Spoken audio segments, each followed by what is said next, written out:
Many of you might have heard by now Pope Francis atoned up in Canada for the abuse of the Indigenous children in Canada, which we know are all up there in mass graves, because this is what the Catholic Church does. They kill, all right? That's their reputation.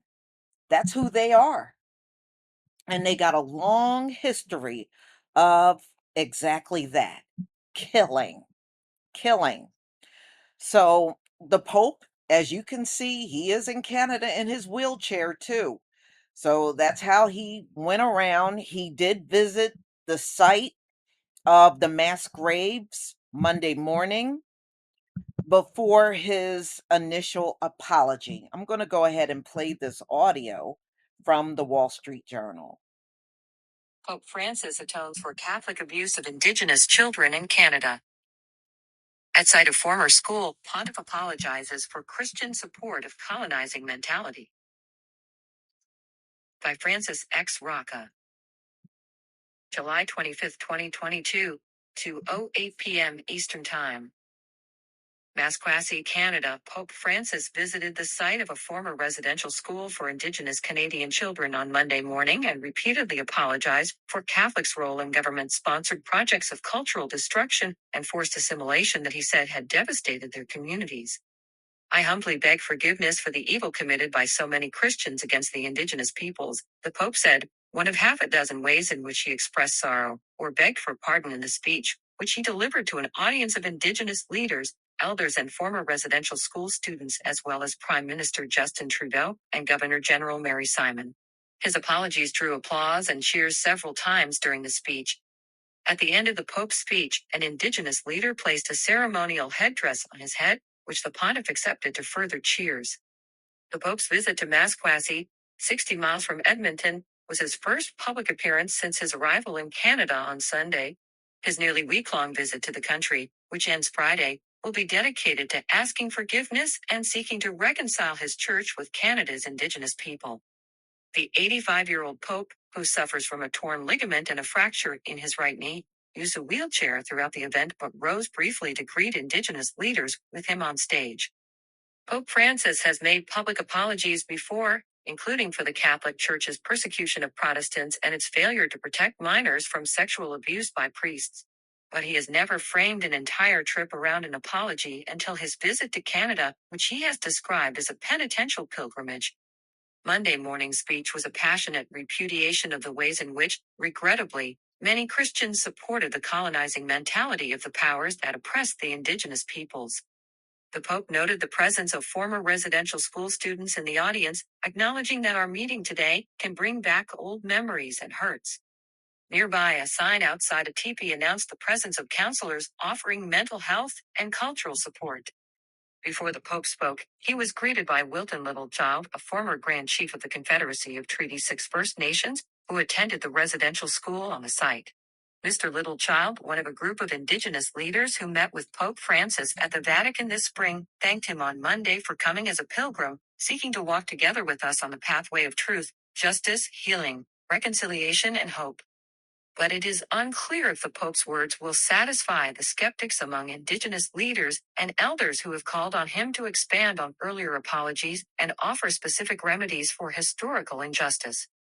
The Catholic Church ran a large number of Canada's residential schools, where over the course of more than a century more than 150,000 Indigenous children were enrolled, often by force, in an effort to assimilate them to white Canadian culture.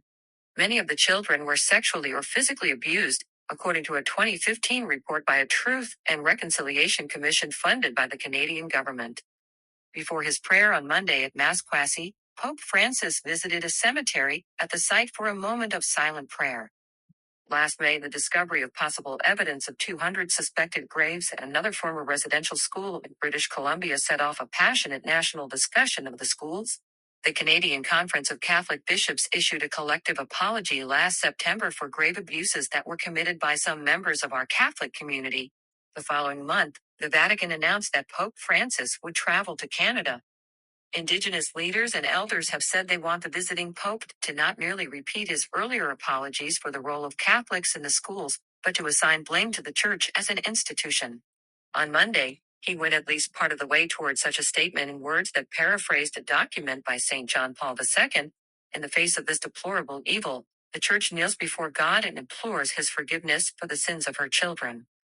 He also echoed Indigenous leaders who have stressed the need for concrete steps to support Indigenous communities. The Pope was short on specifics, however, asking for patience with the reconciliation process, but said it required a serious investigation into the facts of what took place at the residential schools.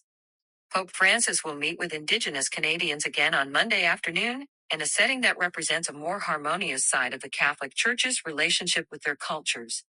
Sacred Heart Church of the First Peoples is a parish designated especially for Indigenous Catholics where worship includes elements of local traditions.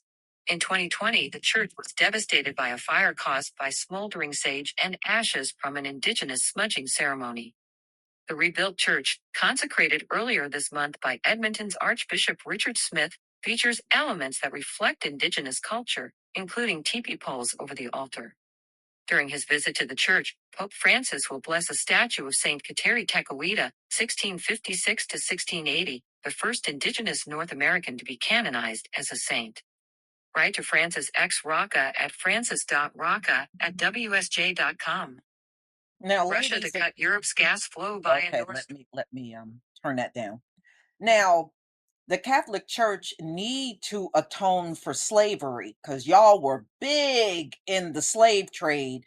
Not only did you have slaves in the Catholic Church, you also sold them.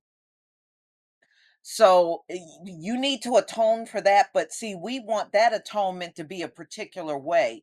You must have a pocket full of our reparations while you're doing it. Boy, you know, and y'all wonder why people are leaving the church. Look at what you represent. Look at what you have done in the past. Look at what you do today. You don't do nothing to atone. And you are the biggest church in the world and you do zero to atone for everything. No, you try to cherry pick what you want to atone for. Well, that's not going to go over with the true power. He's not going to accept that.